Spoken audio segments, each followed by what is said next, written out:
Ngayon nga pala mga kainsan ang opening ng aming bagong pwesto. Ang date ngayon ay November 8, Saturday. Eto na nga yung pinaka-inaabangan ng mga kainsan kasi puro branded lang lahat yung mga nakalagay dito. Syempre, hindi mawawala yung mga pangmalakasan at original natin na Levi's jeans. May mga slightly used din po tayo dito at mga made in Mexico, US, Colombia, Cambodia, Mexico. At may mga pangbabae na rin po na Levi's dito mga kainsan. Kaya naman one-stop shop na po ito. Bungad pa nga lang makikita mo na agad yung mga pangmalakasang luxury brand at mga branded na pangmalakasan. Kumpleto dito, lahat halos ng brand nandito na. Napakagaganda nga ng mga classic natin na 501 extended patch. Ang daming pagpipilian, solid yung mga kulay at kakaiba pa. Mga kainsan, mas mainam na mauna ka para mas marami kang mapagpilian. Sa itaas naman, makikita natin yung The North Face na windbreaker jacket. Mga branded po lahat ng mga nasa taas na yan.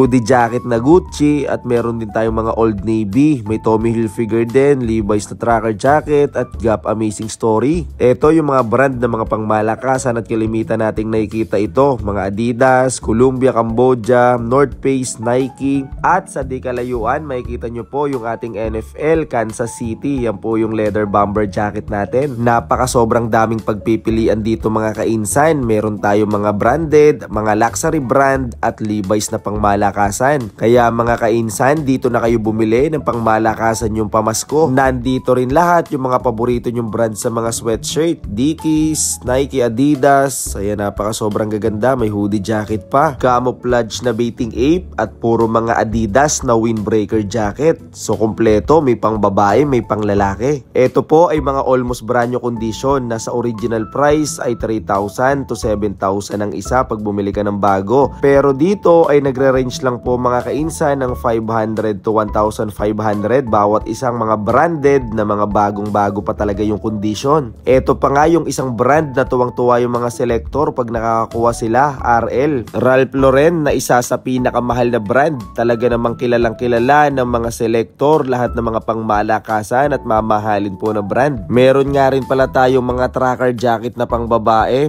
Levi's pa yan kainsan. Syempre hindi mawawala ang mga pang casual natin na long sleeve at mga jacket. Marami tayo kasi mga customer na nag-opisina. May nahagip pa nga tayo na Eddie Bauer. Isa sa pinakamahal din na brand yan. Old Navy na madalas nating nakikita sa mga ukayan. Dickies na pinag-aagawan. Mga jogger pants na branded na halos pinanglalakad na rin ng iba. Kitang-kita agad ang Jordan at ang Adidas. So nung nilapitan natin, syempre puro branded din. Puma at mga brand na talaga namang paborito ng mga kainsan. Syempre budget friendly lang po yan. Price range nito 299 to 499 lang kainsan. Kaya pasok na pasok sa banga ang presyo. Sa ngayon, hindi ko pa mailalive to. Kaya naman sulit na sulit lahat ng mag-walk-in. Magmula ngayon ay marami ng branded na makikita nyo. Paalala mga kainsan, hindi po ito sa ibang lugar. Dito rin po yan sa Santa Rosa Bypass Road, tabi ng 5 Mamas. Dito naman sa rack ng mga t-shirt ay maraming Bathing Ape, Champion at mga pangmalakasan pa nating brand like Under Armour.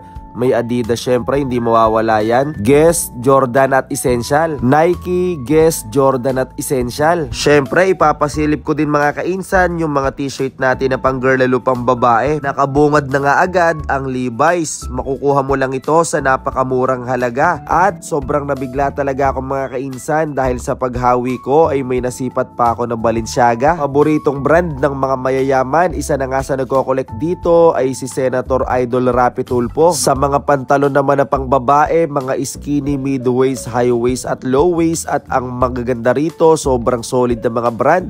Halos puro Guess mga kainsan at talaga naman imported fabric pa. Magagandang lumapat at napaka sobrang tibay. Maganda pa yung kulay. Syempre mapapawaw ka sa fitting nito dahil sexy ka na, babata ka pa. Mga kainsan, hindi lang ito opening ng bagong pwesto. Opening ito ng panibagong kabanata ng tagumpay. Dahil kung kasama mo si Lord, walang imposible. Salamat sa panonood mga kainsan. Ingat po palagi. God bless.